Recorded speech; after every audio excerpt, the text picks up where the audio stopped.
Paano magamit ng wisely ang iyong bonus na isang taon lamang? Ang bonus ay isang masayang pagkakataon na makakuha ng karagdagang pera. Ngunit dahil ito ay isang beses lang sa isang taon, mahalaga na gamitin ito ng maayos at matalino. Narito ang ilang mga tips paano mo ito gugulin ng tama. Una, maglaan ng pondo para sa emergency fund. Isang mahusay na hakbang ay ang maglaan ng bahagi ng iyong bonus para sa emergency fund. Ang pagkakaroon ng sapat na ipon para sa mga hindi inaasahang gastusin ay makakapagbigay ng kapanatagan ng loob sa oras ng pangangailangan. Pangalawa, pagbayad ng utang.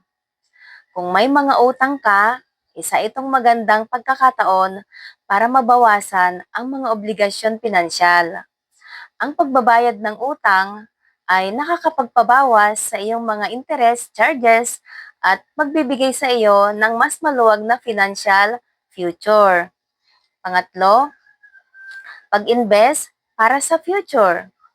Kung wala ka pang investment, maaaring ito ang tamang panahon para magsimula. Maaaring magsimula ng online travel and tours business, home-based affiliate with e-services. Ang mga ganitong investment ay makakatulong sa pagbuo ng iyong wealth sa mga susunod na taon. Pang-apat, paglaan ng personal na pag-unlad. Huwag kalimutan na gumastos para sa iyong sarili. Maaari mong gamitin ang bahagi ng bonus para sa mga kursong magpapalawak ng iyong skills o upang makapag-pursue ng hobby na magpapasaya sa iyo. Ang mga ganitong gastusin ay makikinabang ka hindi lamang sa ngayon, kundi pati na rin sa iyong future. Panglima, reward yourself. Minsan, kailangan mo rin ng break.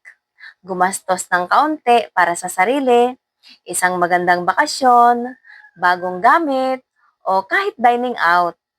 Ang mga ito ay magbibigay saya at magpapalakas sa iyong mental at emotional well-being. Ang iyong bonus ay isang magandang pagkakataon para or upang mapabuti ang iyong financial standing. Kaya gamitin ito ng maayos. Maging responsable sa paggagastos at pag-invest ng pera para masiguro ang isang mas maginhawa at secure na future.